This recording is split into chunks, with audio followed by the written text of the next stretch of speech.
So, I am absolutely thrilled to be here, as I am every time I have the opportunity to share some really important and vast information about this topic that is having such an incredible, far-reaching impact on our young people today. So it's a really ambitious undertaking, actually, in the amount of time that we have. And I'm going to give you the way I like to approach this in just a moment and ask you to bear with me in this, and so I can give you, I think, what I've determined is really most central to your being effective in your parenting, in your providing services, and offering support and education around this topic. But before I get into all of that, first of all, can everybody hear me okay? At the back? Okay. And I just like to know who is really in the audience. I mean, I imagine there's a very healthy representation of clinicians and service providers. How many people here are in that capacity, doing the clinical work? And what about a support staff, a case manager, doing things of that sort? Educators, any educators or administrators, policymakers? How about parents? How many parents are in the room? Whether that's, part of your professional role or just life. Or grandparents, any grandparents? Mentors, right?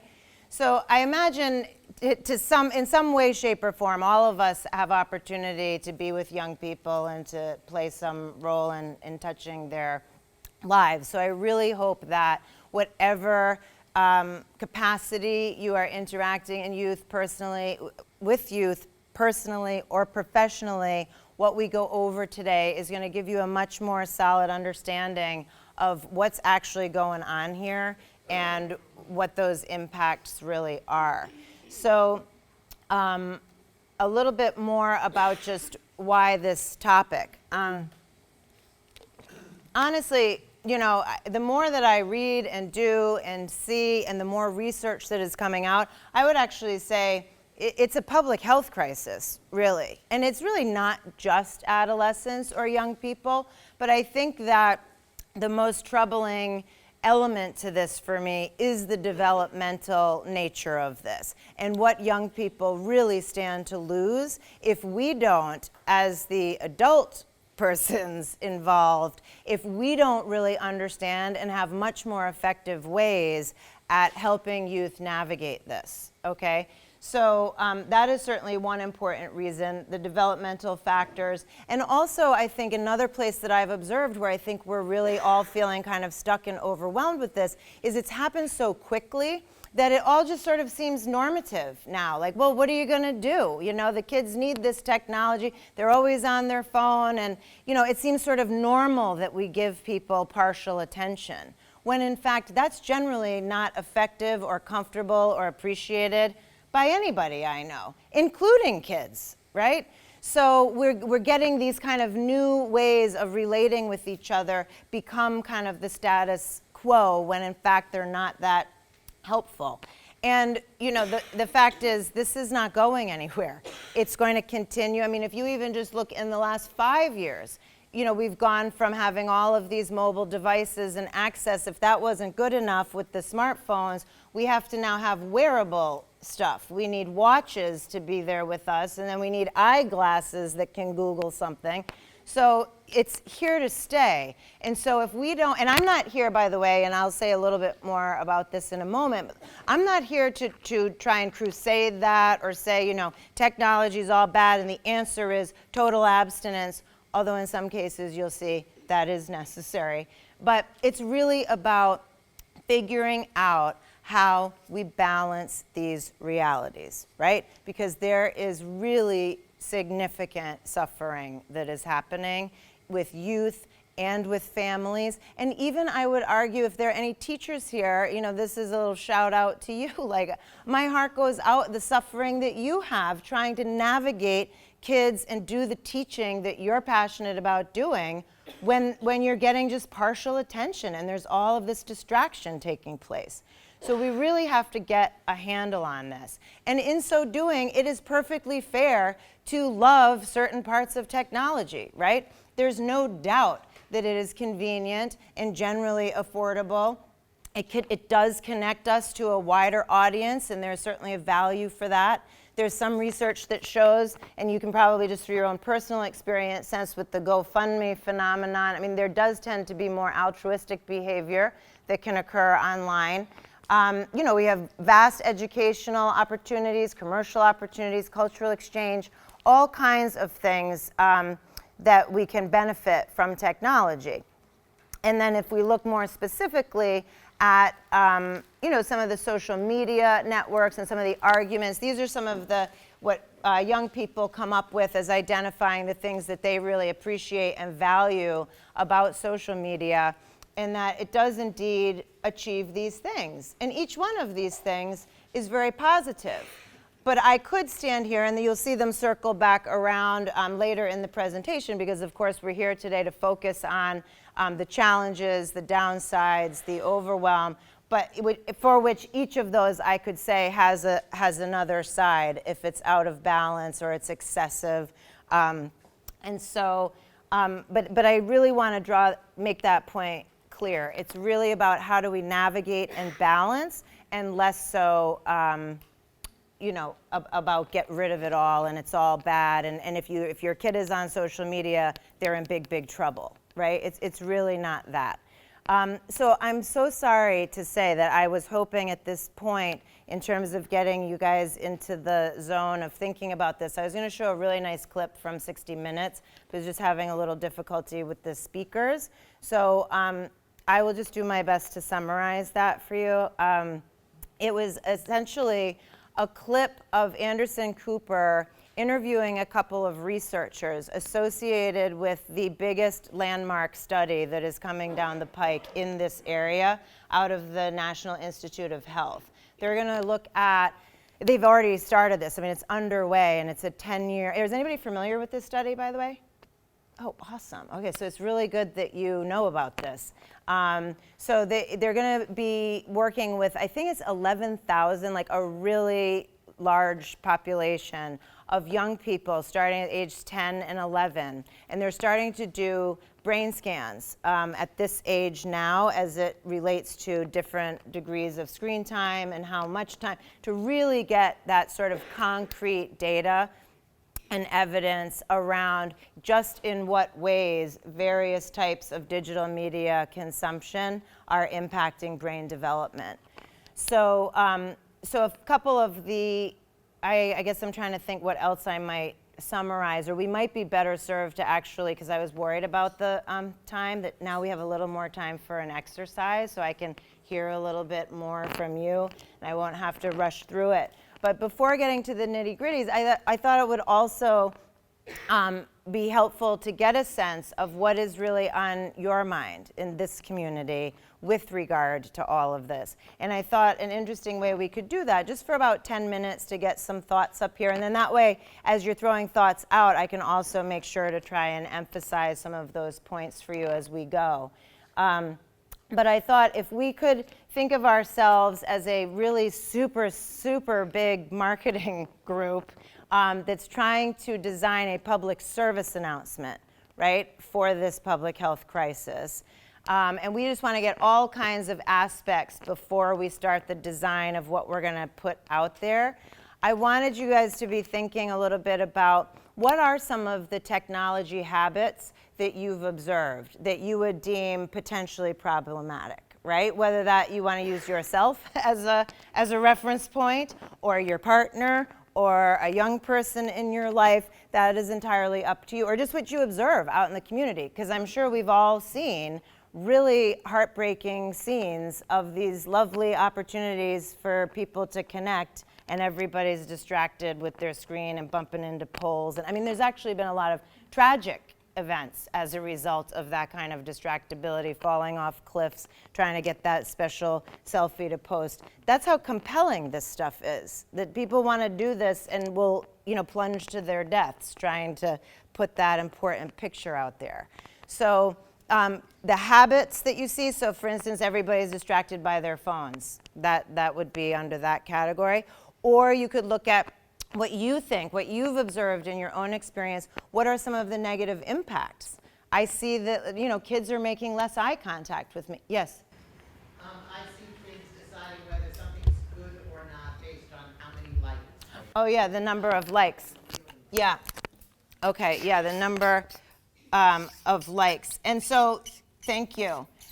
And so I mean, I really want to just take some things, and I'll just put them all up on this page. So negative impacts, habits, but also, what's the vision? I'd love to hear a little bit too about, because right when you see a public service announcement, it often will start with the doom and gloom, and we've got a problem, and this is really bad, and then it comes to like, but if you stop smoking, your lungs will clear up, like you'll have a good life, So what is it that we want for young people? What is it that we'd be trying to say and encourage the viewers of an announcement like that to aim for, right, in our young people? So any other thoughts? Wendy makes a great point. Yeah, the number of likes. And that I'm going to talk about that later on with, looking at self-concept and self-esteem. Yeah? We have difficulty telling what's real and what's not. Because a lot of stuff on Instagram and YouTube isn't real. And they believe all of it is real.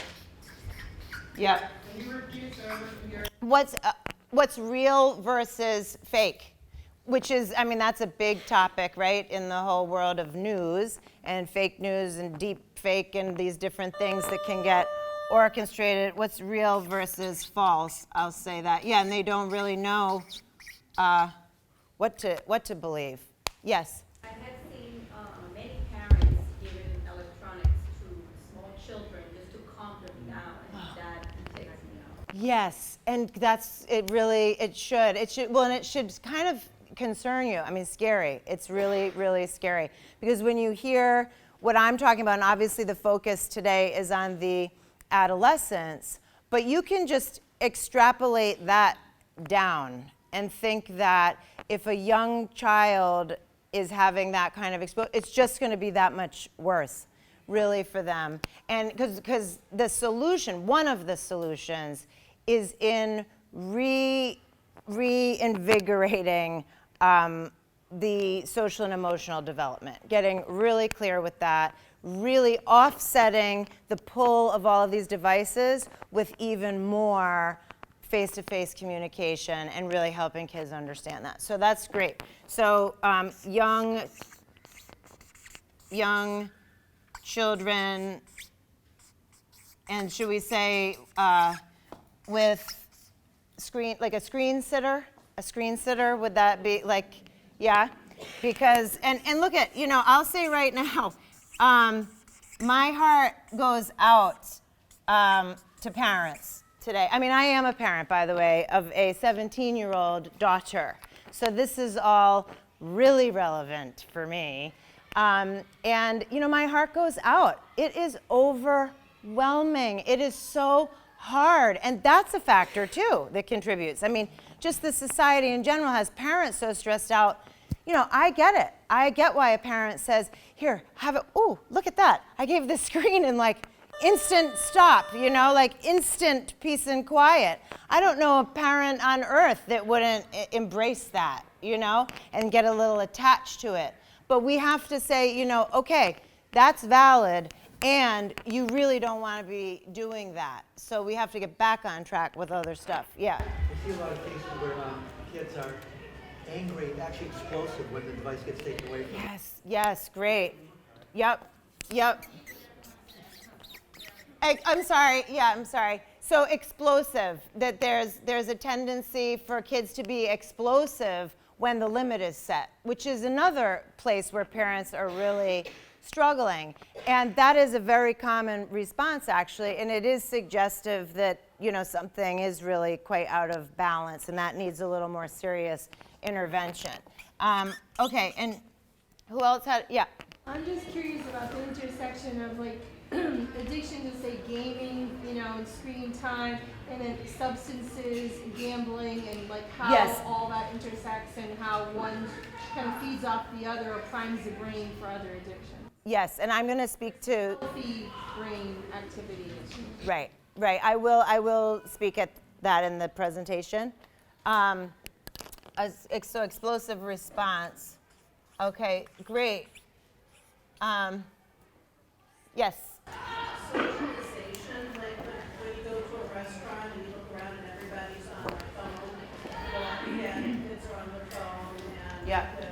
Socialization was the word you. Yes.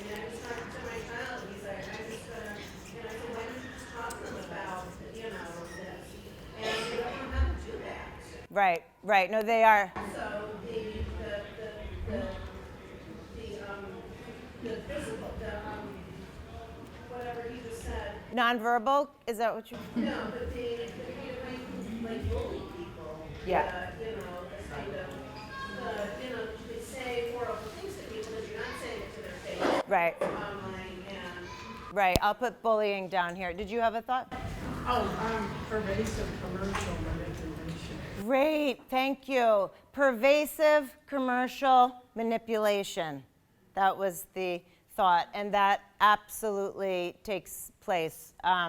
So pervasive, I'm just going to abbreviate that, commercial manipulation. And we had socialization. Did I miss one? No, I was going to put down bullying. Okay, and let's take like 2 more, and then I'll keep going. Yes, in the back. Great, right. Content without stimulation. Terrific. You guys are coming up with some excellent thoughts, and you will see. I hope I am gonna. Oh, thank you. I'm gonna speak to those as we go. I have one with pictures and safety. I work with kids with mental health issues that were sexually reactive. They go in the bathroom, take pictures, send it to another kid, and you have to be really careful with Right. it. And then they go up to my staff and someone just sent me, and then they're shouting, "We're not your face." Yes, yes. Okay, so sexting would be sort of the category for that, and that's actually, it's really quite common. I mean, and not just. I heard an incredible story. I was actually speaking to some young people, as a matter of fact, and this young man, a high school student, approached me after. We ended up talking for about an hour, and he told me a story about how, he got into some really big problems at his school when, in fact, the girl that he was having some exchange with was pressuring him to accept photos from her.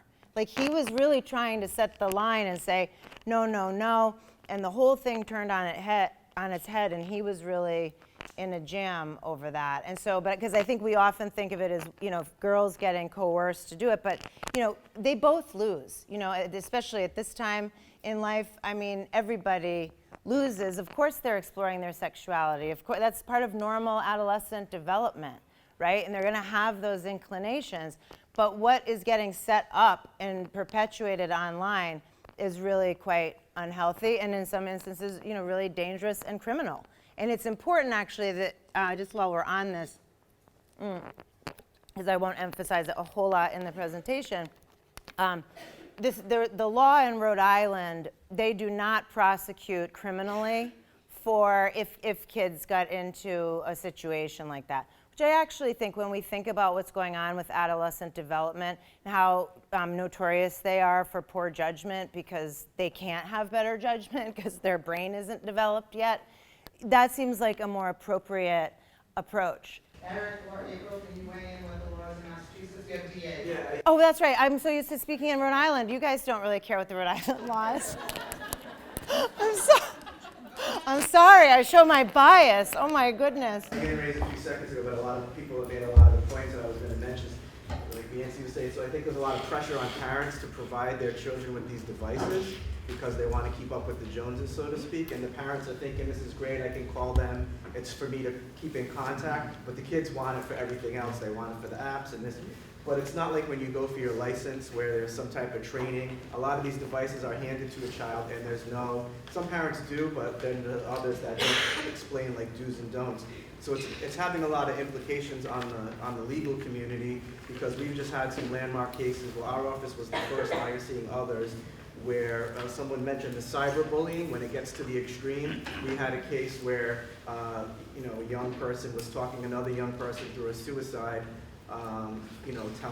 basically telling them to go forward with it rather than going and getting help. And you're seeing more cases like that now come forward, which are sort of like unique for the justice system, because it's, for freedom of speech issues, but then there's these text messagings, and they're very specific as to the instructions being given, but also with the images being exchanged. In Massachusetts, if you're under the age of 18, it's not considered a misdemeanor, it's actually considered a felony. If you're under the age of 18 and you take a photo of yourself, and young people don't realize, oh, it's my own body, but if you're under the age of 18 and you take a photo of yourself, you've now created child pornography, and you're sending it, it's distributing. So there's all these.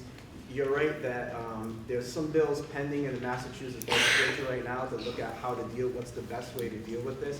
Because if you have two 15-year-olds exchanging these types of images, do you want to then, it usually happens, dad finds out or mom finds out, because somebody, their kids start dating and they say, I'm not going to show this image to anybody else. Then, of course, like, the stereotype is that guys, they start showing it to their buddies, hey, look what I got, and talking about it. It gets back to the household. Household either goes to school and files a complaint, or we have a lot of cases in the juvenile courts where they'll just come directly to the courts, and parents will be furious and want to take out charges. And then our hands are sort of tied with the way the legislation is written right now and how we have to deal with it in Massachusetts. So do you want like two 15-year-olds to have to register as like a sex offender in an extreme case? That's probably not the appropriate thing. The appropriate thing would probably be maybe some counseling, some classes, explain to them why this wasn't. But they're on Instagram and they're seeing celebrities showing pictures of their backsides. So the pop culture, so yeah, and they're not, and they're seeing different things in the media where some of these celebrities that have millions of followers on Instagram or they're social media influencers, there's not any negative consequences, so to speak, for them. They're actually making more money. So it's like they're getting conflicting images, and these are conversations that probably should be happening in the household that maybe aren't happening. Right. But yeah, it's in Massachusetts especially. I think they're just trying to catch up now with the way the laws are written are so strict where it's under 18 and it's... Yeah.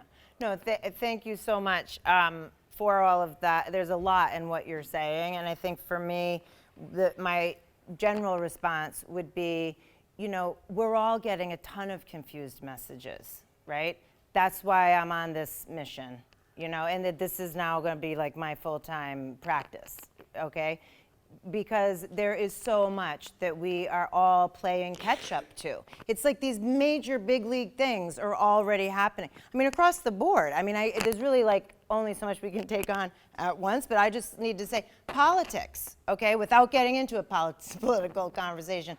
But I mean, that's a whole area, right, to look at in the sort of advent of all of this technology and these things, and that has legal ramifications and social ramifications and political issues, right? So it is vast, and so, but if we come back to where we are here today, the parents are also getting the confused messages, and if we think for a minute with how we're all feeling, put yourself in the kids' shoes for a minute, right? I mean, they really don't know. And so that's why I tend to trend toward still some kind of consequence, but we all need to be meeting that where it needs to be met, and I'm not sure that it's always, you're a perverted sex offender, danger person. I think a lot of times it's kids being kids, because this is the way that they now are experiencing being kids, right? So anyway, you guys have some great thoughts. I think we probably should keep moving on, because I also want to have more of this time available at the end if you have some specific things. So as I go, just again to try to be as efficient as possible, if there's as we move through like a burning question, issue, thing that you're worried will get lost that you must have addressed at that time, please do raise your hand and I will try and address that. If you can, just jot it down there. I gave you an extra page for note-taking in your packets. Just jot a question so that you remember it, and that would be ideal. And then I'll make sure to leave some time at the end to get at as many of your thoughts as possible. But no, I really appreciate, you're picking up on some things that I will say a little bit more about as we go. So to do that, let's get into some of the content now and get us all onto the same page. So just giving a sense of the scope of the problem, and then I'll get into this framework that I've put together to help make sense of some things. So this survey is from a comprehensive survey from the Pew Research Center in 2018. This was conducted. So at that time, 95% of teens, no surprise here really at this point, I imagine, 13 to 17, own a smartphone. And now this is a new figure that I've come across. The 56% of 6-year-olds now have a cell phone, okay? That's a big, big issue, in my opinion, when we start looking at what that can possibly mean. I mean, and I'm assuming, when I say that, I also want to make a distinction. I mean, the little flip phone, I mean, if the kid has to go to aftercare or whatever and they want to be, okay, that's one scenario, and I feel much more comfortable with that. The smartphone for a 6-year-old, big, big bad idea. So why do you think they offer you 4 phones when you get Oh, right. Well, yeah, I actually so speaking of the normative thing, have people seen the recent Verizon ad, which just makes me sort of cringe? I mean, and they're not doing anything all that wrong, but it's, we all use everything differently. She's always online, and this one's gaming, and over here we've got FaceTime. I mean, as if like this is now just what the family time is for. And well, sure, maybe if we just look at first glance, like that is happening a lot, but we need to really ask ourselves more carefully, well, do we want it that way? Is that a good thing? Like, what's really going on here? And what are we missing when this is how the family is spending their sort of together time alone interacting with a device? A lot of stuff gets missed. So this is back to now the teens with the next stat. 45% of the teens that were surveyed here had their own sense that, yes, I'm using it a little bit too much. 54 said they're on their phones too much. 45 say they're on online on a nearly constant basis. And then 56 report loneliness and anxiety when separated from their phone. Now, does anybody in the room know, we now have a term for this, it's so prevalent. Does anybody know the term for the anxiety about separation from your device? Nomophobia? Nomophobia? Has anybody heard of that? No. So, yeah, that is the anxiety that ensues. And I'm sure if we're being honest with ourselves, and there's nothing wrong with it, I can feel a little anxiety too, and I mean, I'm sure there are many people here that can relate. I don't like to be without my phone because we do have a lot of reliance upon that. 80% sleep with their phones. Okay? Our youth risk behavior survey said 60% of our kids said that they get 4 hours of sleep or less a night. Oh. And that's because 80% of them are sleeping kids. That's hugely problematic. And see what we're doing, what you have to appreciate, because I really want to be very clear that I'm not misrepresenting what's out there in the literature, or if some naysayers come back at you. I don't want to be pretending that we have the proven facts on the research of every point that I'm making today, when we don't. We have a lot of good research already, though, believe me. But what we do have is a whole body of research that spans decades on the importance of sleep for development and for teens for development, right? And so this figure, I don't need another study. When I just see what I'm seeing and hear what I'm hearing and have a stat like this and the research over there, we can feel like this is a problem. We don't need that next study. In fact, I don't think, did I say the precautionary principle? Because I think I missed saying that as I moved through this because we didn't do the Anderson Cooper thing. One of the researchers in there says that this study, as wonderful as it is, we're kind of already underway with an experiment with our youth, right? And so in 10 years, we'll have some of this hard data that everybody wants, but in the meantime, this is just sort of an experimental field. And so what I would like to operate under is more the precautionary principle, which says it is the indication of harm, not proof of harm, that is the call to action, okay? So I'm acting now because I don't need more proof.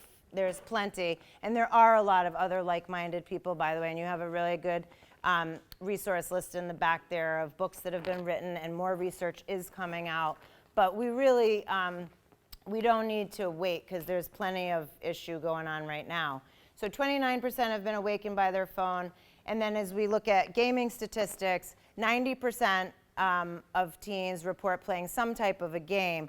But this really does align generally around gender, in that girls tend to be more drawn to the social media networks, whereas boys will play a little bit more with the video games and do less with the networking. And so the breakdown in this sample was 83% of girls playing, 97% of boys. So now let's look at a little bit of screen time, because the screen time element really is an important variable here. As I've been saying, you know, a balanced life with tech and being online, whether that's playing games or posting things or doing what you do, balancing that with these foundational aspects of being a functional, healthy human being and other activities and plenty of real lifetime, we're not necessarily having a problem. You might be annoyed as a parent, you know, geez, I wish we didn't have so much of this stuff around. It's a little too much. But you know what? Your kid will be fine, and that's okay. But when we start exceeding the amounts of recommended time, or we're seeing it impact things like sleep and physical health and the way I feel about myself, et cetera, this is where we run into the problems. This is really what we're focusing on here today. And the picture doesn't look that great, unfortunately, because if we look at what, as of 2016, the American Pediatric Association is recommending with regard to screen time, they say no screen time for children 0 to 2. Really, maybe you're going to video chat grandma, and that's about it for a baby. 1 hour per day for 2 to 5-year-olds, and only quality programming that you should be watching with them and making more of an interactive experience. Okay, so that poor parent that we're talking about that wants the peace and quiet and take the screen and, oh, you can have it for 1 hour, you know, not yet, not really. We want you involved there with it. And just one interesting study, I'm sorry you didn't get to see because it's kind of, it's really visually compelling, but I do want to just give you this little brief synopsis of that. So one of the researchers that was interviewed for that Anderson Cooper thing did some work looking at how compelling this stuff is to toddlers. And so the toddlers were given one of 3 toys. One was an electronic guitar, plastic guitar, regular toy thing. One was an iPad that simulated the guitar. That's all it did. You just played the notes, that's it. And then the third condition was an iPad with all the interactive bells and whistles, and the kid could touch something, and the way it generally works, right? So what they found was, and so then the way it was set up is the interviewer at some point at a designated standardized point of time that the kids played says, give me the toy, right? So in the first 2 conditions with the non-bells and whistles iPad, 60% of the kids gave it back readily with no problem. With the, and I just like the one he picked because you see the kid go, no! I mean, he gave yes, yes for the first 2, and then the last one, he did not want to part with the final, you know, iPad. And it dropped from 60% handing it over to 40%. And for any researchers in the crowd, I mean, that's a pretty notable difference in a group. So, so anyway, this is very impactful, compelling stuff, even infants, toddlers. And you look at what toddlers are doing on average 2 hours a day, 4-year-olds 4 hours a day, tweens are 6 hours per day, and then teens average 7.5 hours a day, and then that jumps to 9.5. I mean, it took me a long time to figure out how that was even possible when you think about school time and what, but I mean, even adults, there's a statistic that adults, we check our phones 200 times a day on average. Think about that. I mean, we don't even realize it, right? So a lot of what I'm getting at here today, and a lot of what I like to emphasize is that piece right there, is the awareness factor, and being more intentional about this stuff, because we're really in a situation where it has just happened to us. And now we're just chasing the runaway train. We're trying to get it back into the station. So we really can't have this conversation without talking about some of the mental health statistics and what that impact is like. So, but I guess I also want to make a little bit of a caveat here. As I go through these statistics, there is no data that suggests a causal effect, right? That social media and overexposure to digital entertainment is causing these incredible increases that we see in youth with depression, anxiety, and suicide, right? But when we look at how it correlates, there's no doubt in my mind it's a very central variable, but I want to also remind everybody, kids today are also dealing with this push to be overscheduled and overachieving, and it's super competitive. And they're dealing with school shootings that happen with greater frequency than ever. And, you know, parents are stressed out. So kids today are like, I really feel for them too. And so we have to look at the whole landscape as to the increase, but the fact that so much of their time is being spent in a forum that actually sets them up to feel worse and actually makes them less resilient. This is the problematic combination as I see it. So with all of that in mind, when we look at it, between 2009 and 2017, there was a 60% increase in the number of teens 14 to 17 experiencing depression. That's huge. Our youth risk behavior survey reported that 49.5% of kids felt depressed within the past 30 days of taking the test while doing their normal activities. 49.5% Felt, and what was it? I'm sorry, Wendy. felt depressed or sad in the past 30 days while doing their normal activities. Yeah. Yeah. Of our students, on a daily basis. Yeah. Half of our students. Yeah, and we'll talk about that. I mean, I think one of the biggest factors there is about the sort of authentic self versus public self conflict that kids are faced with. So just staying with these stats, in 2007, 1 in 8 youths aged 12 to 25 experienced a major depressive episode. And of course, I'm sure many of you know, once you have a major depressive episode that like meets that clinical criteria, you're at higher risk to have another one across the lifetime. So between 2008 and 2017, rates of suicidal thoughts, plans, and attempts more than doubled. That's I mean, it's hard to fathom that, really. And between 2007 and 2012, 20% increase in the diagnosis of anxiety disorders in teens ages 14 to 17, and nearly 1 in 3 teens will experience an anxiety disorder.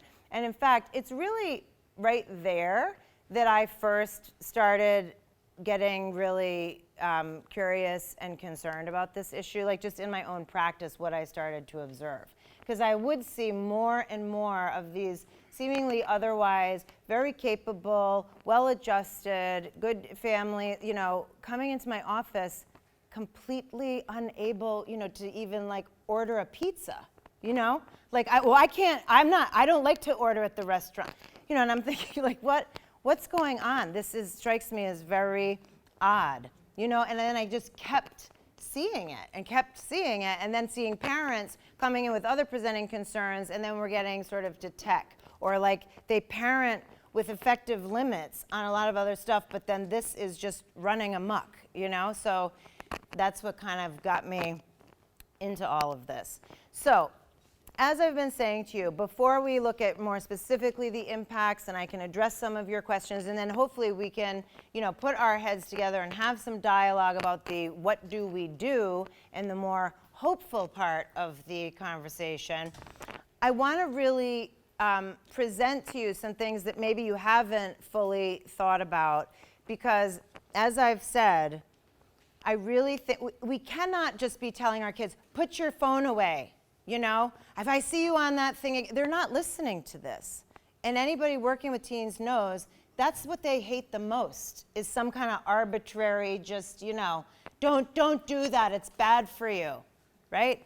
You gotta have something that you can get parents, if you're working with parents, rooted in, that they feel good about, that they can trust and know and have a way to explain and educate to their children and be strong in it, right? And if we want our kids to know it. And we need to look at ourselves first and see where, as a society, we're all kind of vulnerable, and why is this happening to the degree that it is. We really need to understand that why in order, I think, to develop effective strategies and interventions and get the kids refocused and the parents refocused on what they need to know and remember to achieve the balance. Otherwise, this stuff is just at center stage nonstop, and we're like, I don't know, we're going down is kind of how it feels to me. So there are six areas that I think are in this kind of perfect storm that sets us all up to just be where we're at this moment and makes all of these entertainment media so compelling for us and yet problematic. So it looks kind of like this, right? If we have the thing that we're talking about, which remember is the overuse, problematic use, taking place in the middle, what sets that up? It's a combination of these 6 things. Cyberspace is a unique environment. We are wired a certain way and have basic drives and instincts that are activated online. And we get fooled into thinking, oh, great, I got that. That's what I want, except it's incomplete and complicated and fraught. We have the dopamine reward pathway in our brain, which gets to your inquiry about addiction and what role does that really play. We have to the point about the pervasive commercial manipulation, technology's corporate agenda, setting us up, encouraging this over-attention on all of this. Then we have the adolescent brain, the focus of our population today, and what makes that so unique and puts them at actually, along with the youngest kids, at the highest risk. And then parenting challenges that are, many, right? So if we just go through these very briefly, cyberspace, you have to remember, that is a distinct location, okay? It's always available to us. It's highly immersive and engaging, and we love that, right? We want to be stimulated. It's a perfect escape. Everything's right there at the fingertips. But you have to understand, when we go from, being right here relating into the phone, think of it like whomever you're with or you yourself, you've just gone to another place completely, okay? And the rules are different and the culture is different, right? And you're not actually present here because your attention is elsewhere. So you've gone away, you've gone to cyberspace, and in cyberspace, we behave differently. And there is some research that speaks to some of this, right? There's what's called a disinhibition effect, right? Because we have this perceived anonymity there. We have the distance, as somebody was mentioning. We're not really, maybe the parents are monitoring if they're really super savvy, and that's a whole thing we can talk about later. But, maybe the parents might, but there's this sense that, nobody's watching me, I can do. So we're emboldened online. And then we have such ready access to have this kind of syndication effect, right? So I find very quickly other people with my shared interests, and then things can escalate, right? And this is why we have a lot of that sort of radicalism or recruitment happening through these online forums because of a lot of these phenomena. And it's the same kind of idea that also may speak to the altruism that I was speaking of as well. But I think we don't really think that. It's just like, oh, get off your phone, it's rude. But there's a whole thing going on about cyberspace. And so keep that in mind. And then we're humans, right? With our own instincts and drives and needs that we're trying to aim for. And I've just summarized on the next slide these 3 theories that have been around for years and years, right? And they show up in a lot of different research studies and are pretty well accepted across the board. So in summarizing those theories, this is a sort of list that I think encompasses a large part of, as human beings, what we are driven to seek for ourselves and what we want for our children. We want to have the skill set necessary to get at these things. So safety, certainly physical and emotional. You can't do a whole lot else without that. We need to feel safe in our physical space. And then we all are in some way driven to seek belonging and love and intimacy. We want to feel good about ourselves, and as Maslow puts it, that self-actualization, that's the highest degree of that, feeling like our very best selves. And then the Deci and Ryan self-determination theory really focuses on our need as human beings to feel competent, autonomous, and related. Now, if you think of, I want to just paint a picture here for you for a moment. Think of the adolescent boy who's like 12, 13, he's having kind of a rough time. Maybe he's been picked on a little bit in middle school, you know. He certainly isn't feeling very competent or in control. And he finds one of these massively multiplayer online role-playing games, right, that are designed to hook him in and kind of make him the warrior of all warriors, you know, to save the world. Those games play to these feelings that we have. And he can also feel like he's sort of engaging and relating, right? And so you might think, well, is that necessarily bad for that kid? I mean, he should have an experience of feeling that way.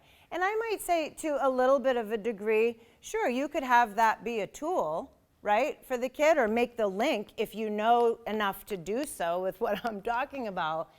But it's not sort of like, oh, well, you need to feel competent and the video game makes you feel that way.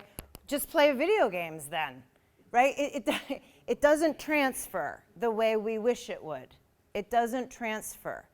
He needs to feel competent and capable and in control in real life experience. And that's what's going on here, right? They get lost in this, and then it doesn't transfer. And this is where they get depressed and stressed, and they don't know what's going on. Which way is up? Who am I really? What's up with this?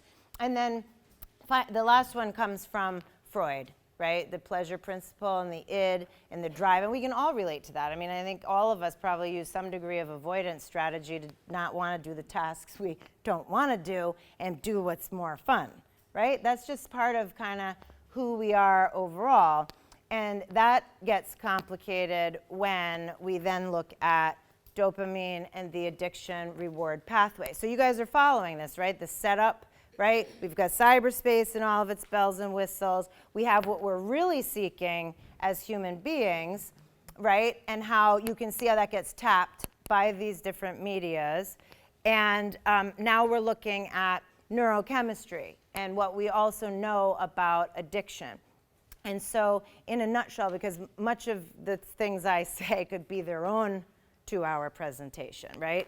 So I'm going to try to really summarize for you. When we feel pleasure, dopamine is one of the neurotransmitters in our brain, right?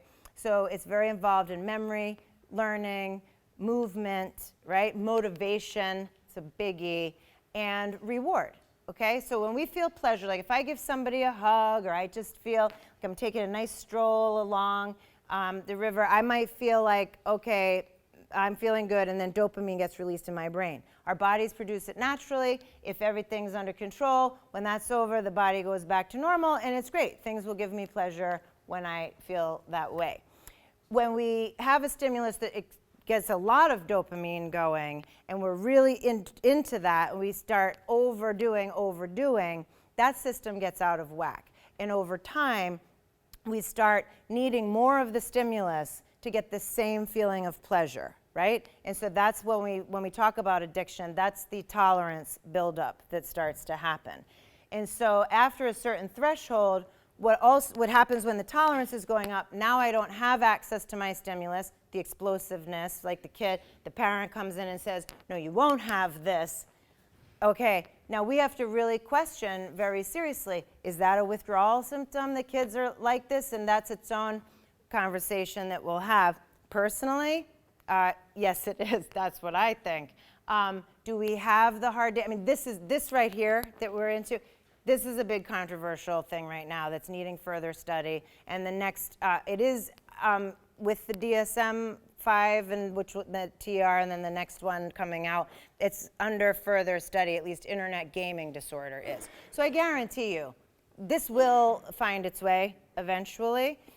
Because it really isn't any different, and there is some supportive research, but it's complicated. But what I want you all to understand is just this mechanism in the brain, because this is one of the factors that makes us vulnerable to all of this. And adolescents, the most vulnerable. okay? And there is research that supports that they are more vulnerable than adults to stress and addiction, okay? So, so anyway, we have withdrawal after a certain point, and the really bad news, and I think another piece that I'm linking up for myself with all of this, is that once you're at that point, and then you go about the rest of your life, the other stuff isn't pleasurable anymore, right? Your system for the dopamine, you don't feel the same kind of joy or excitement or pleasure from things in the same way, because you're now accustomed to, like, I need that flood of dopamine, right? So that's the bad news. And I think that that's actually a feature, what I just said, in what I've observed, perhaps others can relate, this sort of decreased motivation that young people seem to have, of clarity, or like get up or go, or like tolerate the challenge. You know, it's not all just readily, life is not easy, actually, right? So I think that's also a factor in this. Now, the good news is kids are resilient, first of all, and the brain is plastic, and if you have abstinence, once that system is out of whack, that would be the instance where I would say, yes, a period of true separation and more intensive treatment is necessary. You can get back to a baseline, right? But, you know, like anything, common sense would say if you're stuck in that pattern for a good long time, I mean, there is a point of no return at a certain point. And there are certain windows for capturing skills of development. So keep that in mind. I won't say too much here just with the interest of time, but this is just, again, that another part of the picture here is the manipulation. These things are designed intentionally to capture our attention. Tristan Harris, there was also a little bit of a blurb from him in that clip I was going to show you, where he's talking about, well, he's a former Google ethicist, and he's now and by the way, you might write this down. I don't think I put it in your resources. Center for Humane Technology. It's a fantastic website. And these guys really know what they're talking about, and they're coming from the inside of the industry, right? And really speaking truth to that. So, so keep in mind, just again, and this is good for you to know, to help parents understand, to help youth understand, that when we're involved in a social media network, if we used Facebook, for example, which is a $500 billion company, by the way, think about that, $500 billion. And you're thinking, well, how are they making all their money? I don't have to pay for it. It's free for everybody. What? You know, it's the advertisers, right? So they're making their money on the advertisers. So they're highly incentivized to capture as much of our attention as possible. And one of the places that we're catching up to is on all these laws about privacy and tracking and things. And so the more we're online, the more exposure we have to the different things, the more they can see what we're doing, basically. And so then the more ads they can do. And I'm just really curious. I have to throw out there, because my own learning expanded the other day when I read a certain article, because I had this experience on more than one occasion where I actually thought, is my phone listening to me? Like, is this, because I knew about all of this, I know that the search thing, right, when I'm on here doing this. But I'd had a couple of instances where I know I had not searched it or corresponded online anywhere. But I had a couple of conversations with someone. So you're all nodding your heads. Do you know, okay, am I like late to the game? Like, what, is this like, have we all known this for a long time and I just missed it? Do you know what that is? Like, or do you guys just wonder yourselves, or do you know what's happening there?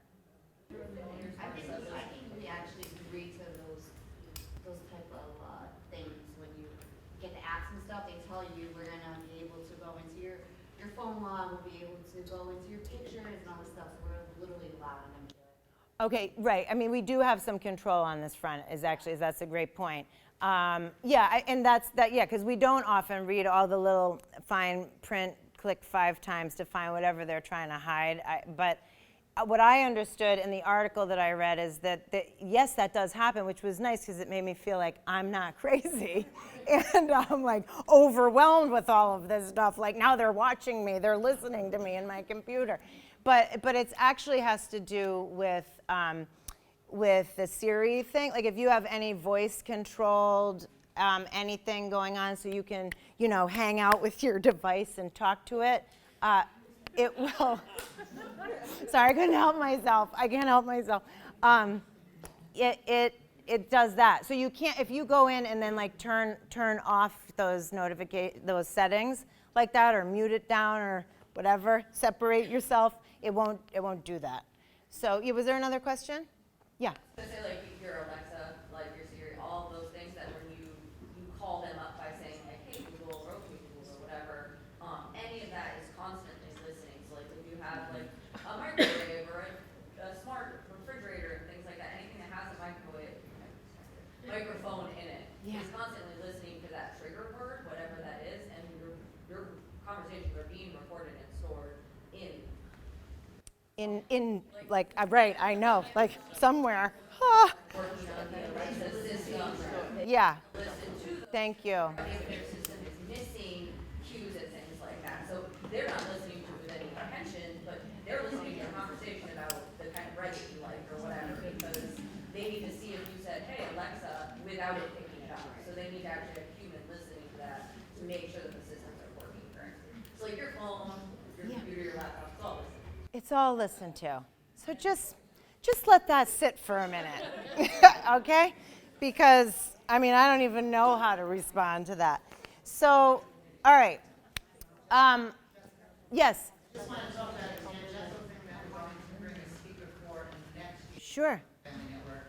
I was just with a professor from Princeton who talked about social justice and AI and artificial intelligence and your phone, and brought up lots of instances where companies can target specific people. There's a lawsuit happening right now in Los Angeles about a housing program that specifically removed anybody that was over a certain age from advertisements for this housing development. They only targeted people with children. Okay? So when you think about that, you can target any group, and how do they know how to target you? Because it's always listening to you and it picks up your word. Oh, absolutely. This is a whole new field of artificial intelligence and cyber social justice, and we're going to be looking for a speaker to bring in for next year. Oh, great. Great. Maybe by then I'll be up to speed on that part of the. Yeah. Yeah.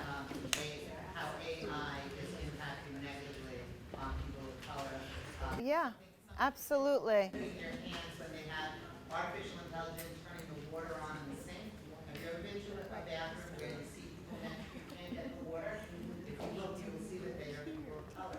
Because the way that works is white skin reflects light and dark skin doesn't reflect. And artificial intelligence is being created by people who have white, for the most part, who have white skin, and this is how it's negatively impacting. So we're going to learn more about this. Oh, that's excellent. I'm so glad. Yeah, I'm so glad you're doing it. And why are the companies doing this? Why are they coming at us like this? And, without getting too far off the track into capitalist agenda and things of this sort. But why it works, okay? It works when they target us and they manipulate us. One just anecdotal story, thankfully, I can't imagine what this guy went through. I don't know about this. It was actually written about in the New York Times if anybody happened to see it. But there was a story about a man and his journey from becoming really radicalized, right, based on the feed he was getting, right? This is now into that sort of news element of things, right? So he was getting the feed, and then you click on that, so then you get more of that from the different groups, et cetera. So he became really radicalized. But then guess what? Some group somewhere picked up, and it was from the other side of that coin, and then he got that message, and then got his way back from the other way, right? To get back to center or, right, not get out of that sort of radical trajectory. So these techniques that are used to capture, hijack our attention, to use Tristan Harris's word, keep us there, get that data, it's invaluable to them. They are highly motivated.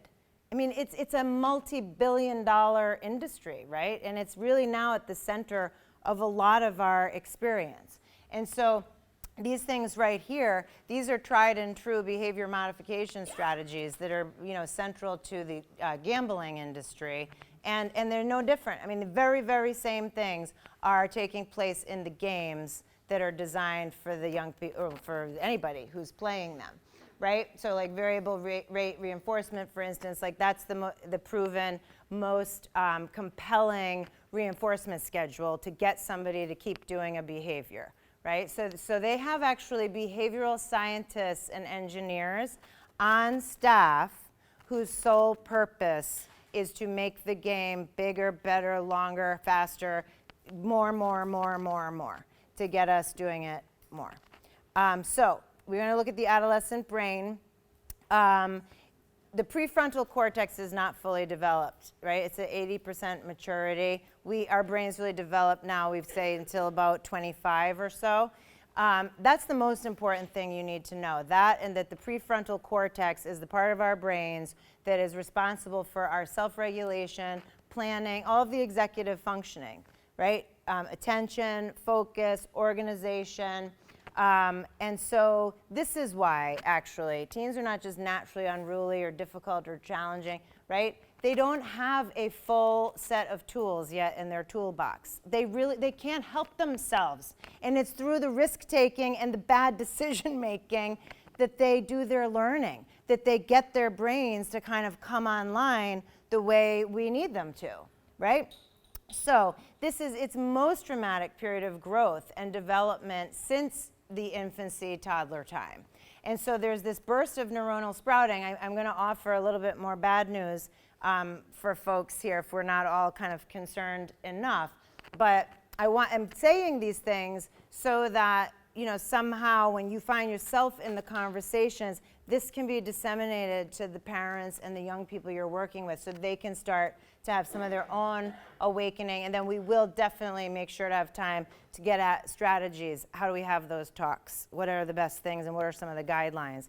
So this sprouting, though, I think what the takeaway from that, this is how our brains, when we're doing a certain activity, right, and we keep doing it, the brain says, oh, I need more connections like this. So we start, it's like if you think of it like a big network of roads and freeways, right? And we have like this endless budget to do whatever we want, right? The most traveled paths, those are the ones we're going to say, okay, keep those. You know what? We'll pull back the resources, get rid of that one, get rid of that one, get rid of that one. We don't need it because we're traveling right here, right?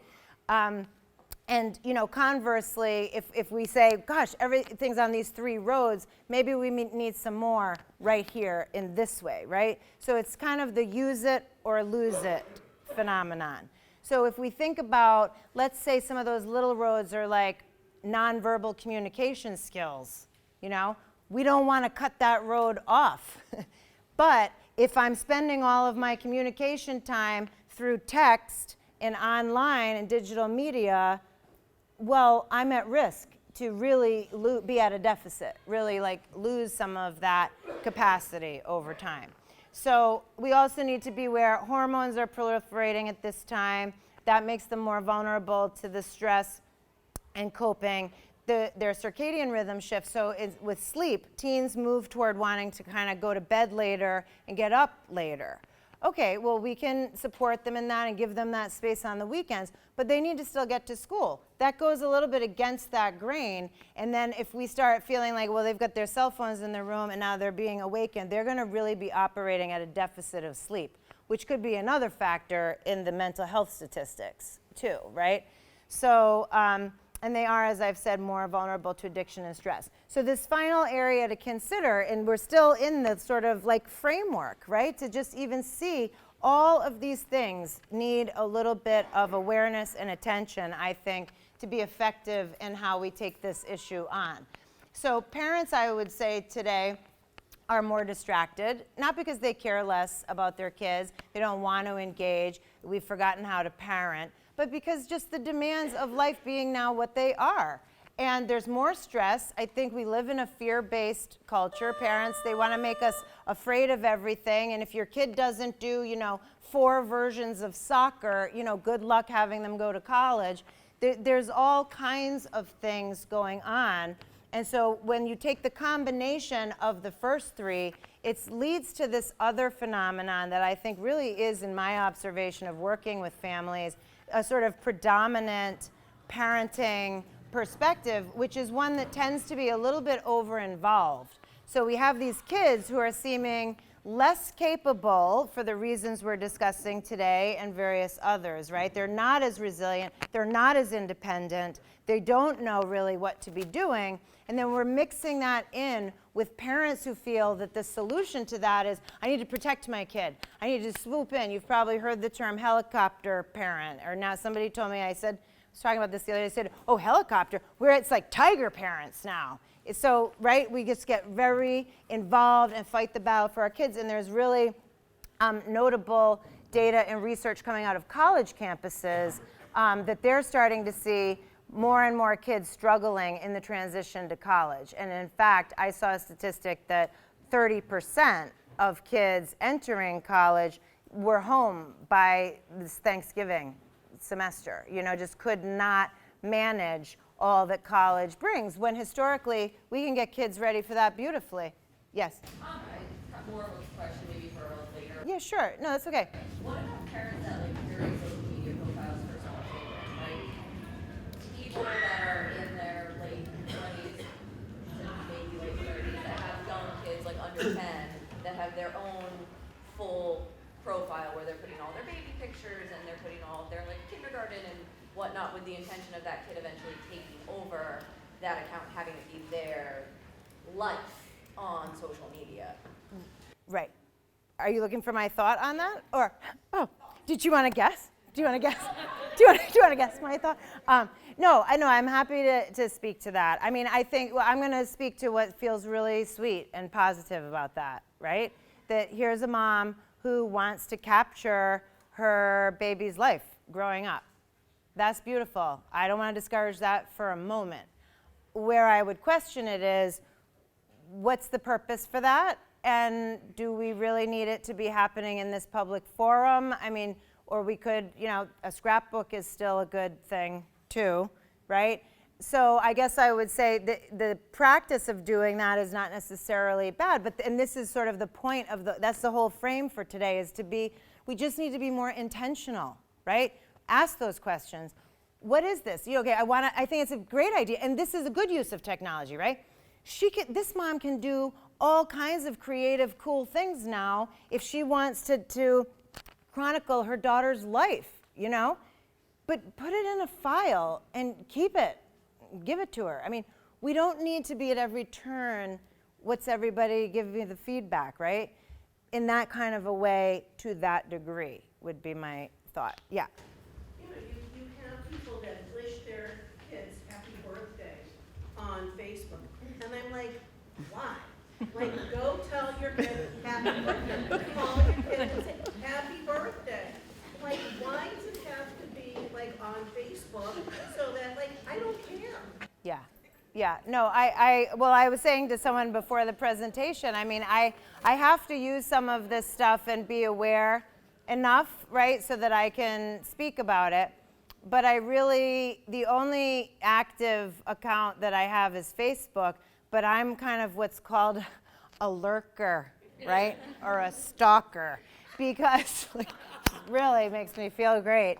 But because I just never want to open that can of worms for myself. I saw this coming, and I said, I do not need the stress of when I wish one happy birthday, I have to wish 3,000 happy birthdays for everybody in my network, because I don't want to be thinking about, I don't want to like that, because why do I like that and then not this other thing? And oh no.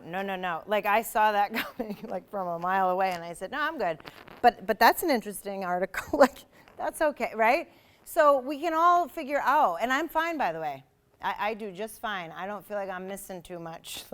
not being on all the different things. And so you might see me a little bit more, though, for the business end, like when I'm advertising or trying to expand a little bit. But, you know, the point is we just want to be making these choices. So I'm getting a little, this is one other thing, though, I cannot resist just to give you the perspective, and we can get a little bit to some impacts, but I do want to have it be kind of open and speak to some of the questions you have and get your thoughts on all of this. I want you to just take a look again, because one of the final piece to that 6-period thing, this is its own backdrop. You can think of this as like behind it all, this is what's pushed it, is the pace, okay? The pace that these technologies have entered the market is phenomenal. And that is part of why we're all, you know, out of sorts and trying to figure it out and find our way, okay? So this psychologist, Larry Rosen, did this research on the penetration rate, and the definition of that is the number, how many years it takes for new technology to be adopted by 50 million people, okay, in the community. So if we start with the radio, it took 38 years for 50 million people to have a radio, all right? It took 20 years for 50 million people to have a telephone. And then television took 13 years, cable TV 7 years, cell phones, now this is going back for those of you who remember to the day of the real like clunky big, you know, oh, I've got a cell phone, look at me. Can you imagine if I showed up somewhere now with that? So cell phones took 12 years. Now the internet, we jumped all the way down to 4 years. iPods were also 4 years. Blogs, 3 years. MySpace. MySpace, does everybody know what MySpace, yeah? So, yeah, MySpace was the first social media network, really. And look at this, 2.5 times more than even what the standard needs to be. In 2.5 years, 125 million users. If that's not a big aha moment, like, oh boy, look at this, we're humans, and here's this technology, and whoa, right, here we go. Because then from there, you can see Facebook, 2 years, YouTube, 1 year, Angry Birds, 35 days, okay? Pokemon Go, remember this, the one, oh, where I gotta go, grown adult people, like, compelled, running around, I gotta get the thing, and again, you wanna play a game, that's fine, but it's just, I'm making the point, 19 days for that. Yes, yes. Shocking, right? And that's a factor here that we have to really contend with, right? We're not, because actually the hope in this that I like to try, because there's a lot of like sort of scary, dark, overwhelming stuff. The hope here is that we can do something about it, right? With this knowledge, with this awareness, we're not failing. That's the hopeful thing, okay? We're not failing. We're human. We're overwhelmed and we don't really know. So if we all kind of rally together and we get some of this this knowledge to be more normative, and we just try to put things into better balance, that in my view is the solution. So, and the other just note here is that historically, those new technologies were driven by the adults in our community, but now it's driven by young people. When you reverse the fear variable, reinforcement, imagine all these engineers and tech people out there thinking that they can have an audience of 50 million people in that short time, 50 million customers. Yeah. Yes. It's striking. What? Oh, sorry. You were saying that. You were saying that if just that the engineers, like the power of that, right? You were just emphasizing the point that they can have an audience if they're developing something new. They can know that it could launch and be successful to 50 million people in like 19 days. Was that your point? Interesting that the one that went off the fastest, which is the Pokemon Go on that list, was also the one that's the most interactive of those things. So Pokemon Go made people get out of their house, physically walk. You had to like engage with other people at battle events and things like Yes. that. So it actually forced people to do a non-traditional style of gaming, which was to leave their house. Yes. And I find it interesting that that went off as fast as it did, because I feel like it indicates how much people do want to engage socially with other people. Yes, because great. for that I month would or so, question it was that because popular. Angry Birds took only 35 days. And Right, that's yeah. the most sit in your chair and do nothing game. So, you know, also Pokemon Go had the entire network, TV network behind it. It also was a secondary You know, game by the right. company Niantic, so they already had that So game they in already existence had with like, probably 25. But I don't think people are looking for interactive things online more than they're looking for sitting. I think that's incorrect. I think that as someone who was raised with the internet, who uses the internet significantly for interaction, I think that there is a large portion of our population that isolates with it, but I think that it is also a way in which a new generation engages in a way that maybe older generations don't understand and Right. can't necessarily connect with, but the actual interactions with certain games, like games with groups that you have to play with, teamwork Yes. things where you have to interact with your partners and stuff, I think that does create a lot more interaction than we were seeing in the previous 10 years. Like the Yes. games I grew up with were more isolating than the games that the kids now are growing up with, because they're playing Right. online with people interacting, not at home on systems in a room. Right. No, and I think this is, I do want to speak to this point because I think it's really good way you're thinking about it and questioning these things. And I think that there's really a little bit of a sort of all of the above to this. I do think there's far more that goes on in kids' worlds online and with the internet that adults really don't understand. And that's a huge frustration for kids. And it's not bad. It's really, like I've said, it's not all bad. And some of that interaction that happens online, it probably is more meaningful, gratifying, benign, or whatever we want to say than many adults are aware of. But I think the point here that really needs to get emphasized, and this is again why I feel the whole big picture framework, like the multifaceted things that come into play becomes important, is the following. With what we're talking about, okay, so interaction, as I said to you, we all fundamentally want to connect, right? And even if there are interactive things happening online that are benign or even positive, okay? If that becomes, for all these other reasons, the primary, most comfortable way for kids to kind of do their thing, this is where we have a problem. Because I think what is required to confront and tolerate the stressors of life and the messiness, unpredictability, and spontaneity of human live time interactions, that's its own skill set. And that can never really be captured online. It just can't. So to keep those things that you're saying, that I think rightfully so, keep them in that space where they belong, we just have to be really assured that we're educating young people about the difference there. They're not one for one. There's a difference, and to really be fully functional and in charge of all of this, you need to make sure you're having plenty of real lifetime interaction, and then that can stay what it is. So as is often the case, unfortunately, this is my growing edge for these presentations.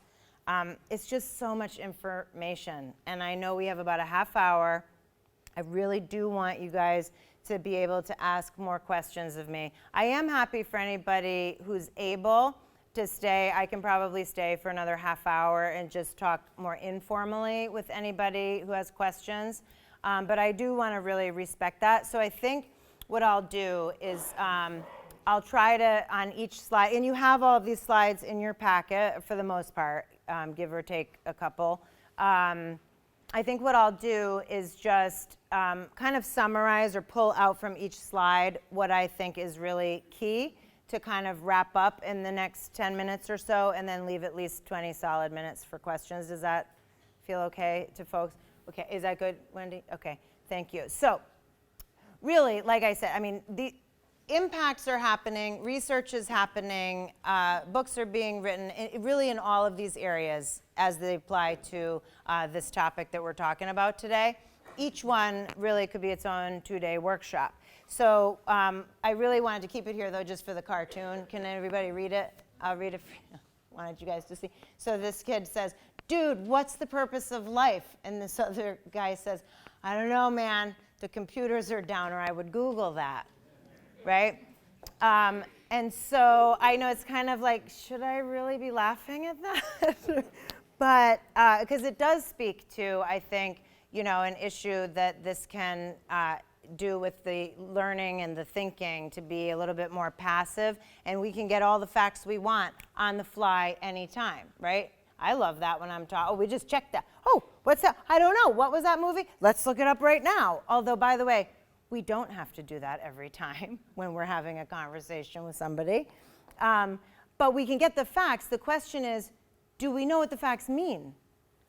Do we know what the facts mean for us? Do we know what to do with the facts? That's all the abstract thinking. That's the creativity. That's the self-direction. That's what we need to cultivate. And that is what we stand to lose if we get overly reliant on this method of what goes on. Because one of the stats, actually, I don't know why we haven't seen it yet, but on the media, maybe it was on the earlier slide and I just missed it, but 75% of what time spent, what are they doing? Because it's not just how much time, it's what they're actually doing online, right? So 75% of time is spent on passive media consumption, right? So those are the entertainment medias, the gaming, the networking sites that we're talking about.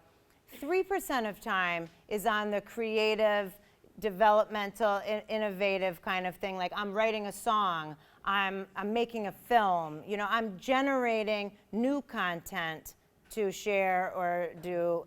3% versus 75%.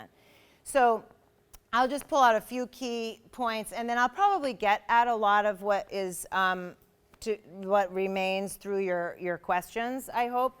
But attention and learning, self-concept and self-esteem, communication, empathy, and intimacy. I think these are really pretty fundamental things, all of which are being impacted here to some degree. I sort of already said the from like 4 down a little bit just now in what I suggested to you about the type of learning. But adolescence, of course, is the time where we want that thinking to get more complex.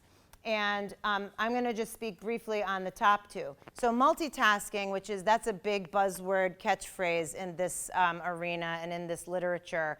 And I would start off by saying multitasking is actually a myth. I mean, there's really no such thing.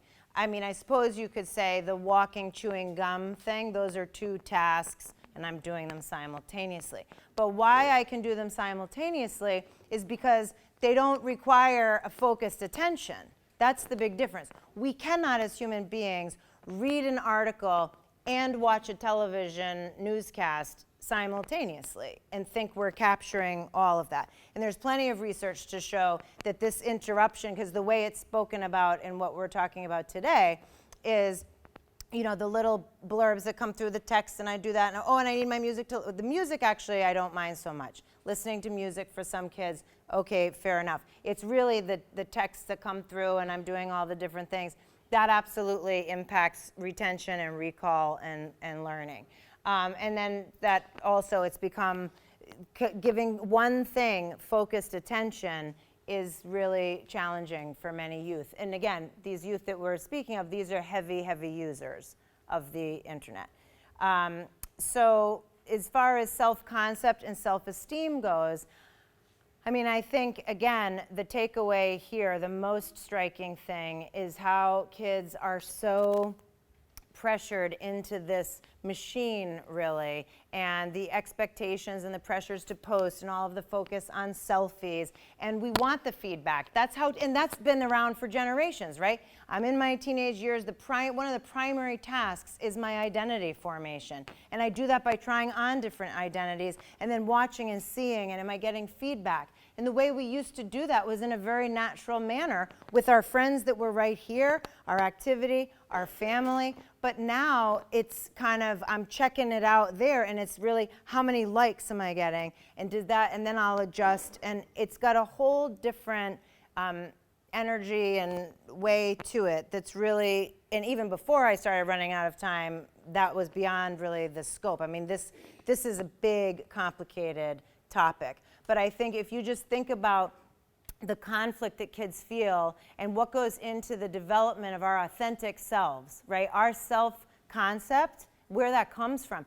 It comes from our own doing of things, and we need time to reflect and for solitude, and we get bored, and then that generates a solution, and there's so much that happens in just resolving that serves to inform who we are, right? And then to have that self-esteem and thinking about that, and then thinking about this world and what kids are up against and what they lose from having that be the predominant mechanism that they're making these determinations. And so because they're sitting there, and we all can feel that as a lurker when I just go through. I mean, I can sometimes feel like, I'll see a colleague of mine. I went to grad school, and she's off doing I don't know how she's doing it still, these retreats like all over the world, like just doing yoga and holistic psychology. And I'm like, oh yeah, I'd love to do retreats and people can unplug. Like, why is she doing that? Where did I go wrong? And I have to catch myself. Like, you're doing fine. You're doing fine. But I have the resources to do that. Our young people, they can get stuck in these loops and just feel, and then so they know their inner selves.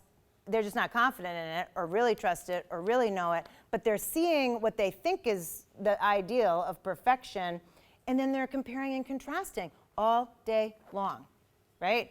So this is where that gets to be really problematic. And then as far as the communication, I mean, a few of you have mentioned these points and thoughts about we've talked about sort of nonverbal communication and the face-to-face interaction, the discomfort that comes from that. I think it really comes down to the fact that the real life is difficult, right? Human relationships, when you don't know somebody, we don't know. We get uncomfortable. We have our insecurities. That's a human thing. But we want to raise kids, right, that can cope with that fact, right? Because that's not going away either. And so we want them to be able to show up to a job interview or go ask their professor for extra help, or, and so when we are not affording them enough practice to have this other way of being in the world and to be able to understand what their vulnerabilities are and that that's okay, right? We're really setting them up. And the fact is that social media world, that does not encourage vulnerability. I mean, how many people, I guess Amy Schumer is doing a good job right now, if anybody's following, by just putting her very painful and honest trials with IVF fertility treatment. I mean, she's somebody who puts it right out there. That is rare, right? Most of it's all the glossy side of life, and we want to keep it. That's the other thing, the takeaway, is that the texting and the other digital ways that we communicate, the tendency there is that the conversations we like them short and sweet and sound bites, right? Sherry Turkle, who's a pioneer in this field, talks about it like the Goldilocks effect. The way we're able to communicate online is not too intense and unpredictable and scary like sitting with a real world person, but it's not like I'm not in touch with anybody. It's kind of just right. But to get it just right, we're doing all of these things that, again, don't really transfer. Like, I can control what I'm going to say next. I can manage this. I can orchestrate. I can craft. I can put a filter on my face. Like, don't even get me started on that issue in the self-concept development thing. So a lot, as you can see there. And I feel really quite badly that it's so cut short. But I feel like we really want questions, right? You have as far as the what to do in a nutshell, all there really is to say about cyber addiction, I think we covered that, in that you're going to see it coming down the pike. It's sometimes called internet addiction or technology addiction. There's lots of different ways online people can get stuck. The warning signs of overuse are pretty common to other vulnerable things for addiction, so stay tuned there. But I guess I will just maybe say that this is really not actually that bad of a place to stop and just do questions, because the stuff that I'm suggesting to you is pretty straightforward, like do's and don'ts with teenagers, and giving you some examples on the guidelines. For the guidelines, I would simply say you want to have those tech-free times. Like, then this might come up in a question, like no dinner, no bedtime, unplug earlier. Well, I might look at that slide after. We'll see what your questions are. But let me just end with these, 'cause I thought we had till 2:30, right? Okay, good. So let me just end with these. Ask everybody to be respectful to people who are staying till 2:30. If you have to leave, please do so quietly. Don't stop putting your coat on if you're not leaving yet. We're going at 2:30. Okay, thank you. All right, and I'm gonna just, these are like the general, like, what can we do, like the big vast problem. First of all, model the behavior you wanna see, right? I invite all of you, after hearing this stuff, really take a hard look at the technology in your own life.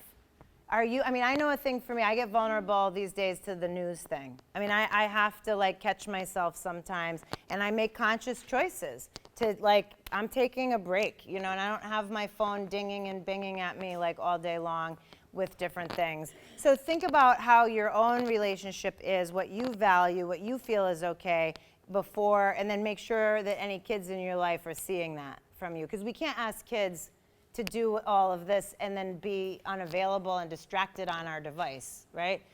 Discuss your own emotions and experiences. That's the learning kids need more than ever. You've got to model and showcase or work with parents and help them understand. We need more lessons now about being vulnerable, and that's how we become more capable, healthy adults. Right? Validate the teen's experience and problem solve less. Listen, get curious. It's okay to be involved in the online life, right? As scary as it is. The fact is it's there and it's happening. And before we just jump to big bad everything with them, find out what it's about. Set that up early on. And if you have younger children or you're working with parents with younger children, they're questioning, how do I give my kid the phone? I like what the gentleman said earlier, and I often will give a more involved metaphor about the driving analogy. It's a stepwise process, and it shouldn't come underway until you and your child have a lot of stuff figured out and understood between you. That's the ideal scenario. Teach that life is uncomfortable, uncertain, and challenging, and that we need coping.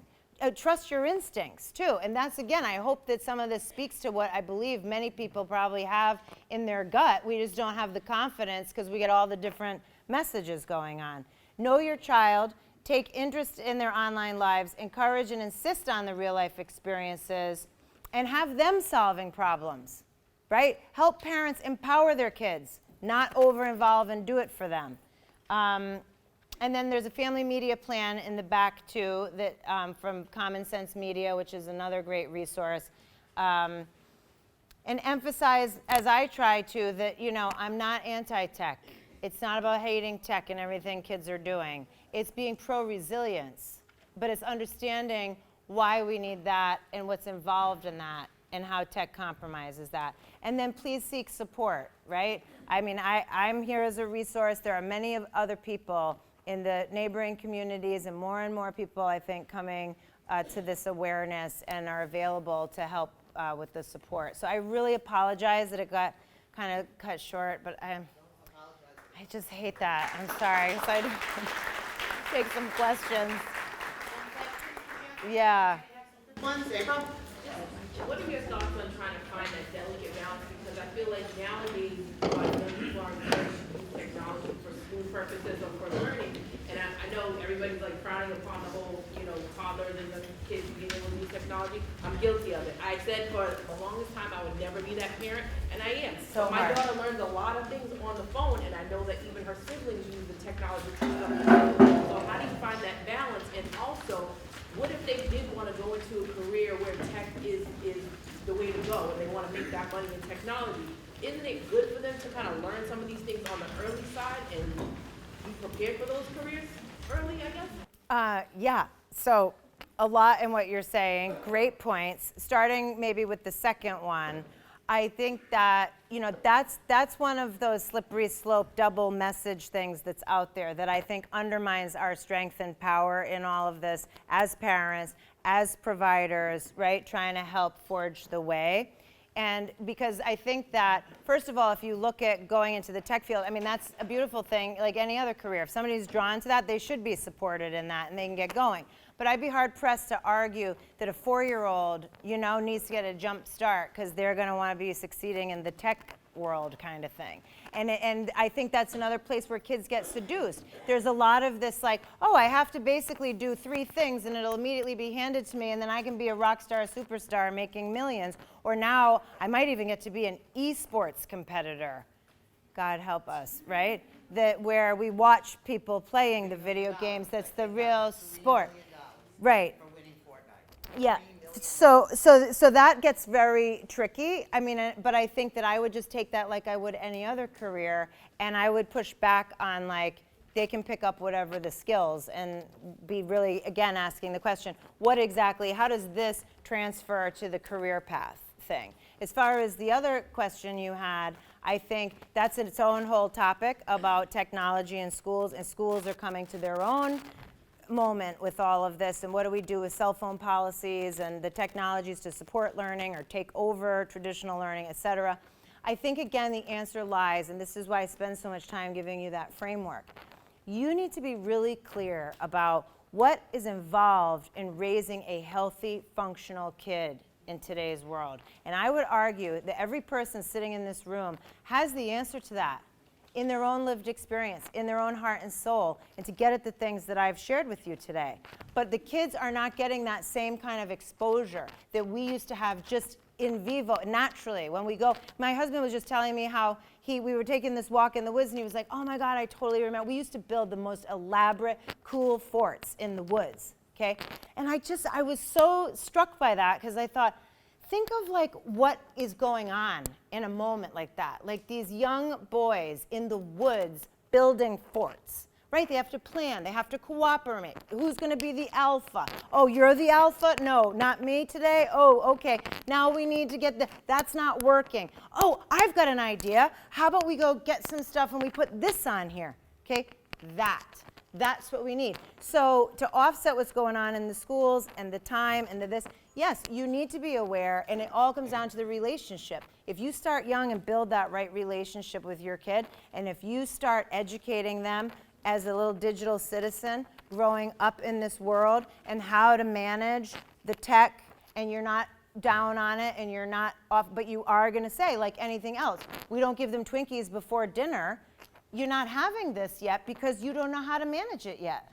How's that? You know what I mean? But we don't feel we can say that because we've got people saying, well, but they might need it for the career. Or, We never say that about television. I mean, I grew up I raised my child, we had a limit to how much television he could watch. We established that as a family. We never succumbed to the hysteria of taking television away. In fact, there wasn't that kind of hysteria when we shut the television off. I remember once we had a whole bunch of kids sleep over, and they were watching movies, and my husband went downstairs and he pulled the fuse because he couldn't get them to stop watching. So we set balances for other things in our life, and all of a sudden now we have this technology that's new to us as well, and we're not comfortable setting those balances. There's 2 stats that I always throw out. When cars were first invented, it took 2 years till there were headlights. It took 3 years till there were windshield wipers.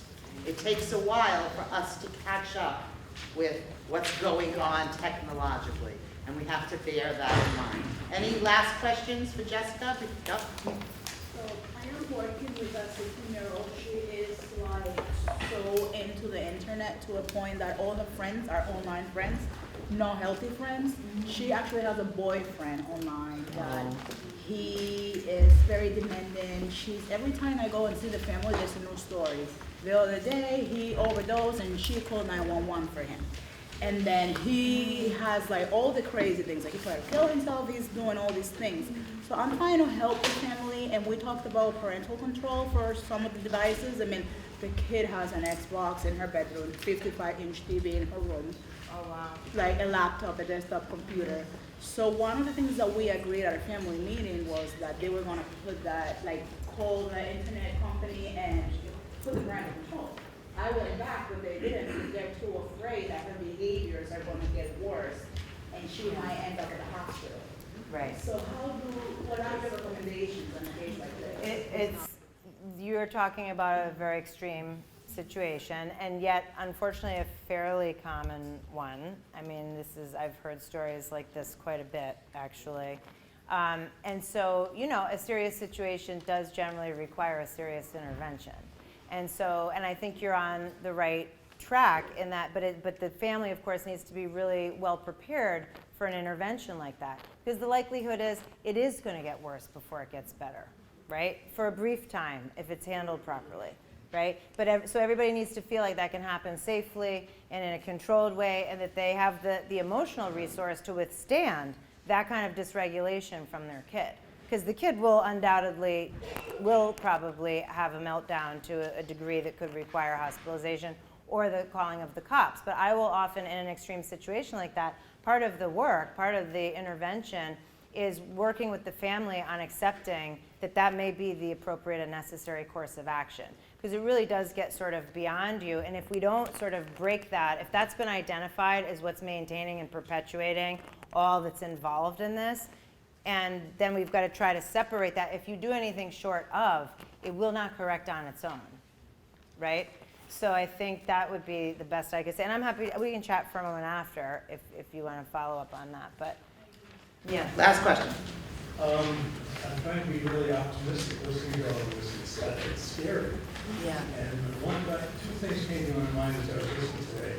One was, and this is not a conspiracy theory that I'm thinking about, they are asking to introduce heroin as a painkiller in the turn of the century. No one knew anything about it. And they had to call it back because they found so many people becoming dependent on it. And I was thinking today, suppose that this is becoming, as it already I think has, become so prevalent in our lives that it's impossible to avoid the pleasure pathway being overstimulated and dopamine being overly produced, so that we have this depression issue. It's kind of like that heroin thing. How do we draw it back? Because, I mean, I know I use my phone more than I did when I first got it. Mm-hmm. And the kids who are raised now, it's just so much a part of their lives. Right. I don't know how maybe that it's a necessity to use the phone so much. I mean, the phone, so much that you're going to have that dependency. And then in 5, 6, 10 generations, are people going to start having their brains changed by this? That's the fear. That's the fear that many of us in this field, which is young now, have. But I really do want you all to leave without, I can't get through the day. It is overwhelming. It is scary. But we have to confront it, right? We have to look at it. And in fact, if you really let sit some of what we've talked about here today, what I'm really advocating, and it becomes a more intentional process, you'll find that I think two things. We actually don't need the technologies that we turn to as readily as we do. And all of us, if we just raise the awareness, recognize that, trust that, and challenge ourselves in that, right? I think we will see some light in the landscape, right? And furthermore, and this is something that Sherry Turkle speaks about in her writing, imagine what it would be like, because this is totally possible. If instead of these companies that are putting this stuff out there, and I think this will come too, down the road with regulation and warnings and things, once we have the hard data, right? Because they need the hard data for that. But I'm just saying, I don't care to wait 10 years, to feel like for that.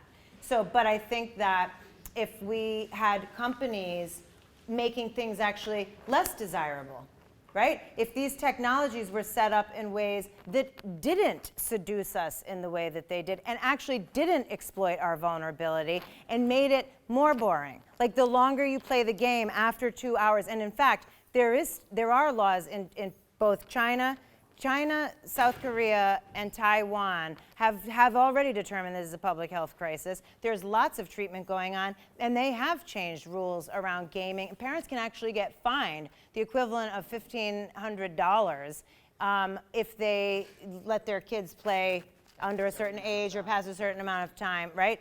So it's like these things can happen, and companies could be more responsible, but I guess the takeaway that feels a little more hopeful and positive is that the more people like yourselves that can hear the information and think about it and incorporate it in your lives and talk to each other, talk in your church groups, talk in your school classrooms, talk on your staff committee meetings, and really make this a central consideration to what we're doing with regard to our youth and what these risks are. There is enough evidence. Don't let anybody tell you, well, is it really this or really that?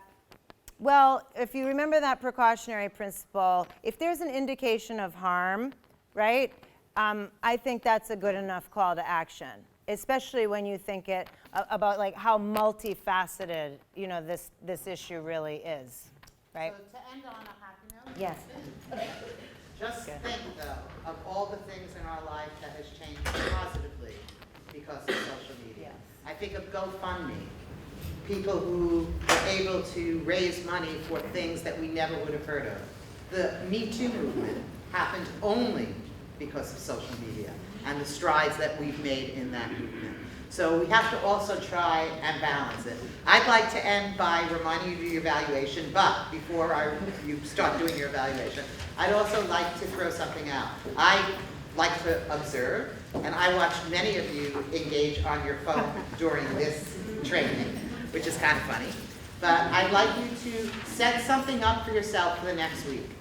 Decide that there are going to be certain times in the next 7 days where you are not going to put your phone on. I know my life changed when I took the notification off my phone. So when I look at it, it doesn't tell me that I have 135 emails waiting for me. My life changed when I took that off. So find something that you can do for the next week. Fill out your evaluations. When you give them to Marsha, your certificates are in piles alphabetically by your first name. Thank you.